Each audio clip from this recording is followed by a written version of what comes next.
dowladda hoose ee degmada Laascaanood ayaa soo saartay amar laga mamnuucayo gaadiidka yaryar ee bajaajta laamiga halbowlaha u ah magaalada Laascaanood iyagoona ay astaamo cusub u sameeyeen gaadiidka bajaajta waxaana amarkaasi ka hadlay maayirka degmada Laascaanood Cabdicasiis Xuseen Taalwale oo ka warbixinayay qodobadii ay ka soo saareen ee faras magaalaha wax bajaaji aan haba yaraatee mari karin waxa kamid ah qodobka labaad in qofka uu haysto liisan wadaha daadiisuna aan 18 jir waxa kamid ah macnaha ka yaraan 18 jir ka yaraan waxa kamid ah 12 habeenimo in waxa ka dambeeya bajaajtu aan socon karin qodobka afraad waxa weeye in bajaajta dhinaca laga xiro labada dhinac hadda saa uu furan yahay in dhinaca laga xiro oo hal dhinac dadku wada degaan si gaadiidka kale aan dadka wax u yeelin waxa kamid ah qodobka shanaad in la sameyn doono istaamadii iyadoo afristaan aan u astaynay way ka kala baxayaan bajaajyada xaafadaha kala tagaya qodobada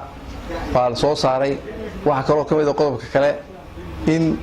maalin dhaaf ama kaltan A iyo B ay geli doonaan qolo walbina ay maalin shaqeyn doonto waxa kamid tahay nidaamka aynu ku soo celinayno bilicda magaalada xagga nabadgelyada waa ka qayb xagga shiralka waa ka qayb dhamaanteen waxaan u baahanahay wax wada saxno marka sharcigaasi 7 bisha uu dhaqan gelayaa sharci cidna wax yeelaya ma aha waxa weeye sharci aynu nidaamkeena ku hagaajinayno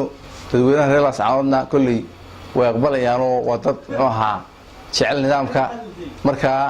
intaas weeye qodobada soo baxay insha Allah 7 bishana way dhaqan geliyaan dhinaca kale darawalada bajaajleyda ayaa dhaliilay go'aamada ay soo saartay dowladda hoose ee degmada Laascaanood waxaana hadaladoodii kamid ahaa oo la yiri laamiga dheer hal laga dago maxaan ku sheegay iyo tara ay leeyihiin waa sameynaa taa waxaan leenahay barasaabkii hore gobolka Sool ina khayre ayaa isku dayay taasi waa suurto gali weeday waxaan u aqbalaynaa maaha tirada ka ganacsata gaadiidleyda bajaajta waxaan u sheegayaa mas'uuliyiinta gobolka Sool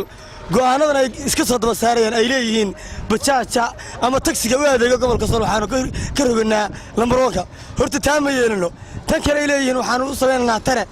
taa barasaabka gobolka Sool ayaa ku guuleysan waayay oo si kasta u galay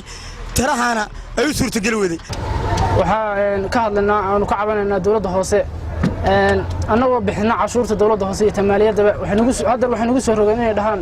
laamiga dheer ka shaqeyn meesaan iyadoon istaan iyo nidaam iyo meel aanu ka baxnaysan oo sameyn waxaan leenahay waxaan sheegnaa dawladda hoose maayarka waxaan sheegnaa inaanu dawladda hoose ka cabanayno inay dulmi iyo cadaalad darro nagu hayso in annagoo cashuur aysan ugu baaqan ay ilaahaan laamiga dheer ka shaqeyn meesaan altinimiya kala Nurid Ali Star TV Laascaanood